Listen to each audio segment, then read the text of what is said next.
Coming up in the news, the Prime Minister announcing changes to the emergency orders this Yuletide season. The Christian Council weighing in on amendments to facilitate watch night services. And we have more on that island-wide survey facilitated by the Grand Bahama Port Authority. The Bahamas Tonight, the Northern Edition, starts now. This is the Bahamas Tonight, Northern Edition.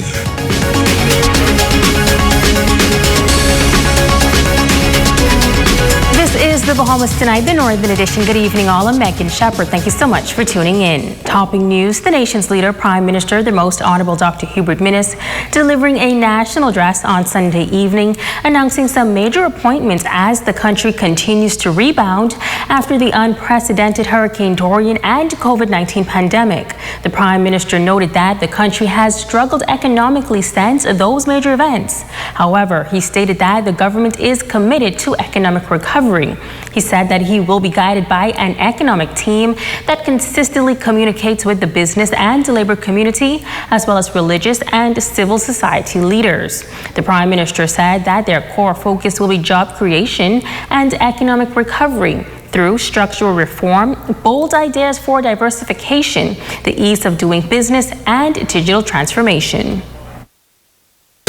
We are committed to the implementation of a number of recommendations of the Economic Recovery Committee, including rolling out a new and more nimble domestic and foreign investment process to get more money flowing into our country. The emphasis will be on projects which produce jobs and economic opportunity for all Bahamians.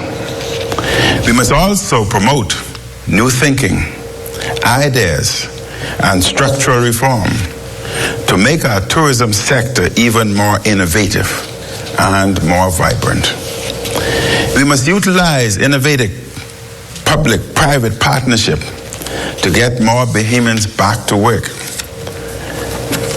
We have already stated that we are boosting the amount of funds available to the Small Business Development Center, including funds directed specifically at our young population and our women.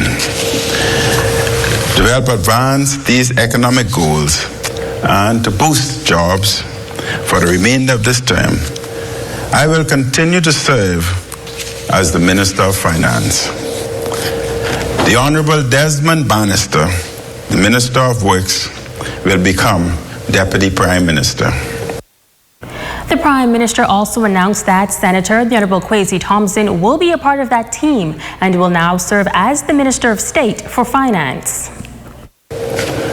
Over the past nearly 4 years, he has been Minister of State for Grand Bahama and has promoted digital technology and training.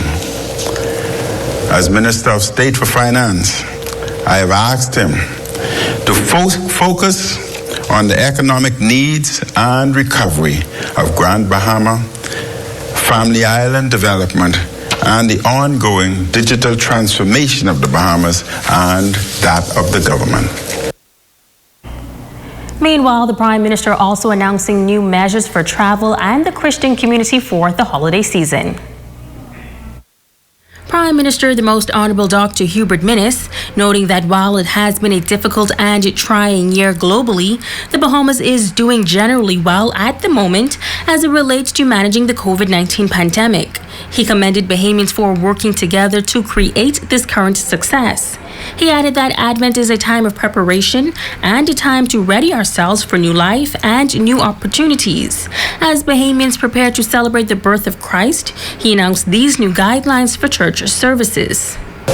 For the Christmas season, church and religious services may be held during curfew hours, that is, after 10 p.m., to accommodate midnight mass, watch night services, and other liturgical services. This applies to New Providence, Abaco, Grand Bahama, Exuma, and Eleuthera, as other islands do not currently have evening curfews. This provision extends from the 24th December 2020 up to and including January 3rd, 2021. There will also be changes as it relates to social gatherings and retail operators. For the period of December 24th, 2020 up to and including 3rd of January 2021, social gatherings may take place with a maximum of 10 people. This provision applies for the islands of New Providence, Abaco, Exuma, and Eleuthera. For Sunday, December 13th, and Sunday, December 20th, retail operators will be able to provide services between the hours of 6 a.m. and 9 p.m. This provision applies to the islands of New Providence and Abaco.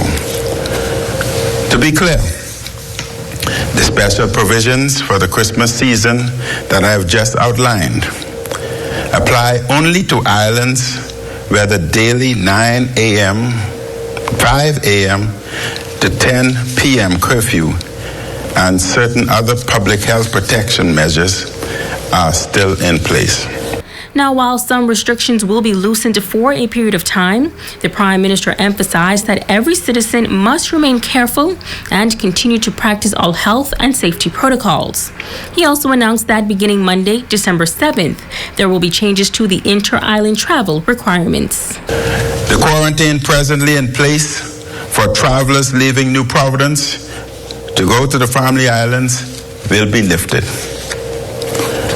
Travelers from New Providence and the Grand Bahama to the rest of the Bahamas will be required to obtain the travel visa, to complete the daily health questionnaire, and take the rapid antigen test on the 5th day after their travel. This is the same protocol in place for international travelers to the Bahamas. Additionally, the requirement for people traveling from Exuma to the remainder of the Bahamas to take a PCR test will be removed. The requirement for an RT-PCR test for travelers from New Providence and Grand Bahama to the remainder of the Bahamas will remain in place. Tonight, our Jamila Mizik speaks with the Grand Bahama Christian Council president, who shares his views on the special provisions for church services this Yuletide season.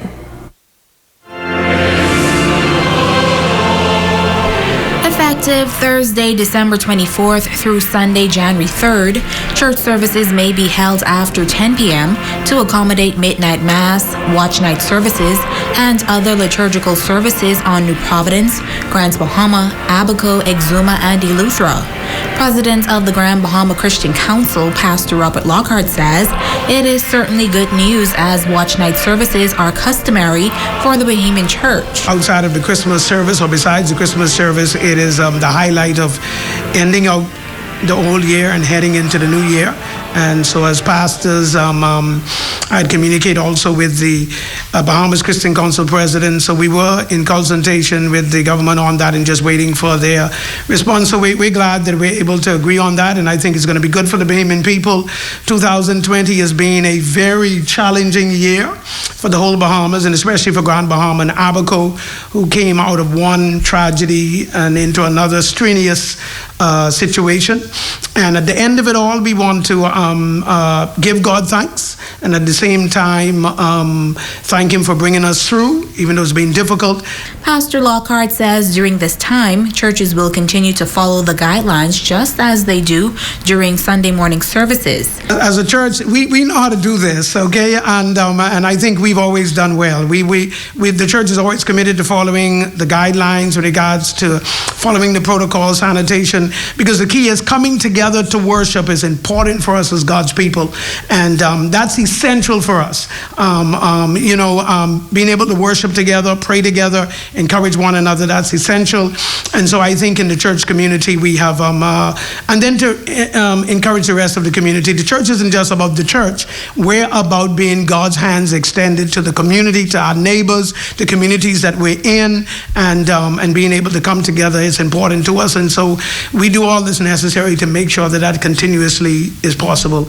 And while some may consider using the opportunity to participate in other activities, Pastor Lockhart says, I would like to encourage persons on Watch Night, don't use it as an excuse to just move around and do other things. I encourage our Bahamian people, let's come to church. Even if going to church is not something you do normally, I truly believe that this is a time to allow the Lord to encourage our hearts.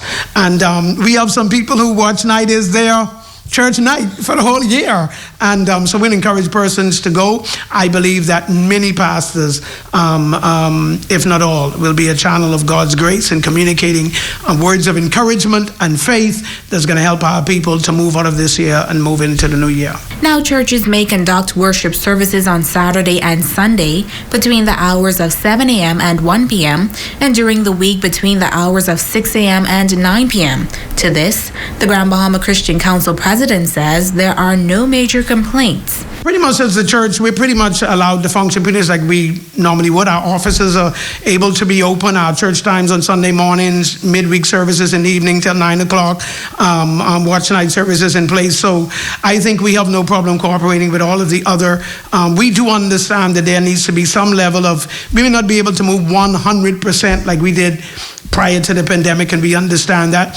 But as long as we're able to come together as a church on our Sunday mornings, midweek services, prayer meeting times, the times are pretty good. Most church services are out by 1 o'clock. Most evening services are out by 9. And so I think it fits within reason. And so I think for the church, we don't feel much restrictions. With all the things that are in place, we're pretty much able to move as we do move as a church. Shumila Mizik, ZNS Network News. The Ministry of Health confirming that there were no new cases of COVID-19 yesterday. The confirmed number of cases remains at 7,579.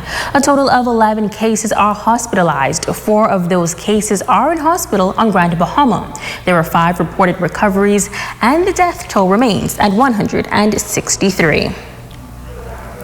In other news, tonight we have more details on the public engagement survey undertaken by the Revitalization and Economic Expansion of Freeport Committee. The committee, also known as REEF, which is an initiative by the Grand Bahama Port Authority, received input from over 3,000 individuals across Grand Bahama. In this report, the committee lead says progress is being made. Italia Hall reports. The Revitalization and Economic Expansion of Freeport Committee key priorities are to stimulate, activate, and lead growth and change by engaging with Grand Bahamans and the government of the Bahamas to support and implement action plans for short-term stability and medium to long-term growth, sustainability, financial health, and the return of a thriving Freeport economy. Committee lead Robert Adams says the results from the consultation process are interesting. Of those 3,000 plus responses, 93% of the persons who answered and participated were Bahamian citizens who live on Grand Bahama, and the other 4% were citizens of the Bahamas who lived elsewhere. What was very interesting about the survey results was, first and foremost, there seemed to be large consensus around the need for the Grand Bahama, our economy, to be diversified, for us to address our over-dependence on tourism. Other key priorities are the issue of derelict buildings in Freeport, support for a blue economy, as well as the redevelopment of the Grand Bahama International Airport, which he says are being addressed. And also for our health care facilities to be planned. in Freeport. So there appears to be significant consensus around those points. There did not appear to be, from the results of the survey, tremendous confidence in our ability to transform Grand Bahama into a tech hub, the Silicon Valley of the Caribbean. And now that the survey is complete, Adam says the next step is for the committee to engage with the government. Given the urgency of the situation, given the dire state of Freeport's economy, the Reef Committee actually started the process of engaging central government with a view to getting their support and buy-in for certain reforms to be made by them in connection with Freeport's economy. But many Grand Bahamians are of the view that committees are often formed to address issues, but action is never taken.